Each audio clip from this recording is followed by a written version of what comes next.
नमस्कार दोस्तों, क्या आपने कभी सोचा है कि मृत्यु के बाद क्या होता है? आत्मा कहाँ जाती है? और हमारे कर्मों का फल हमें कैसे मिलता है? क्या कोई ऐसी किताब है जो हमें जीवन के इस सबसे बड़े रहस्य के बारे में बता सकती है? आज हम बात करेंगे उस प्राचीन और गहन हिंदू धर्म ग्रंथ की, जिसने जन्म, मृत्यु और पुनर्जन्म के चक्र को समझाया है। गरुड़ पुराण की। गरुड़ पुराण हिंदू धर्म के 18 महापुराणों में से एक है। यह मुख्य रूप से भगवान विष्णु और उनके वाहन गरुड़ के बीच हुए संवाद पर आधारित है।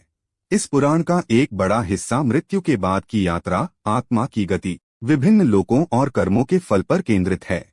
यह सिर्फ मृत्यु से जुड़ा ग्रंथ नहीं है, बल्कि यह हमें जीवन जीने का सही तरीका, धर्म, नैतिकता, न्याय और पाप पुण्य के गहरे सिद्धांतों को भी सिखाता है। यह बताता है कि कैसे हमारे आज के कर्म हमारे भविष्य का निर्माण करते हैं, चाहे वह इस जीवन में हो या मृत्यु के बाद। गरुड़ पुराण के 5 मुख्य सिद्धांत और शिक्षाएं।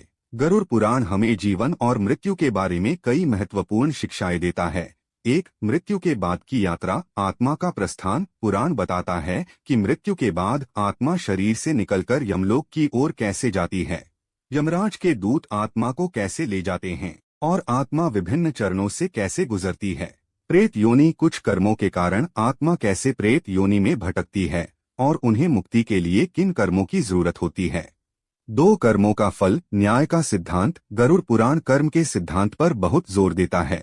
यह विस्तार से बताता है कि अच्छे कर्मों, पुण्य का फल स्वर्ग या सुखमय जीवन के रूप में मिलता है, जबकि बुरे कर्मों, पाप का फल नरक या कष्टमय जीवन के रूप में मिलता है।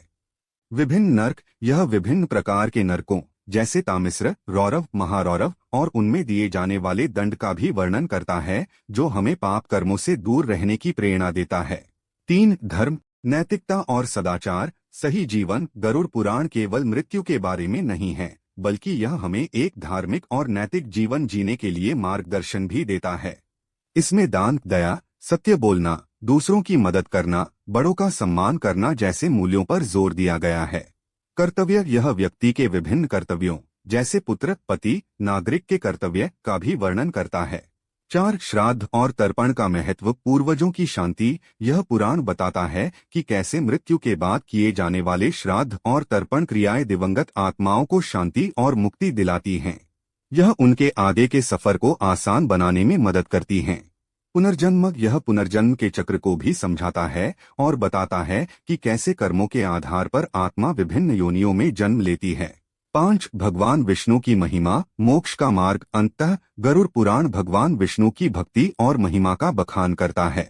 यह सिखाता है कि भगवान विष्णु की शरण में जाने और उनकी भक्ति करने से व्यक्ति मोक्ष प्राप्त कर सकता है और जन्म मृत्यु के चक्र से मुक्त हो सकता है।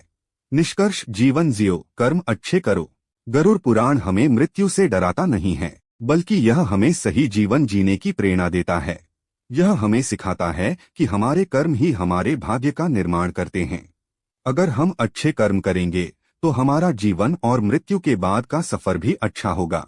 यह पुराण हमें याद दिलाता है कि जीवन एक अवसर है और हमें इसका उपयोग धर्म, नैतिकता और प्रेम के साथ करना चाहिए।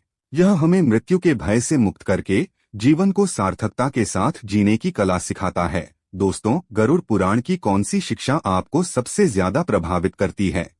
हमें कमेंट्स में जरूर बताएं। अगर आपको यह वीडियो पसंद आया हो तो लाइक, शेयर और सब्सक्राइब करें। धन्यवाद और धर्म पथ पर अग्रसर रहें।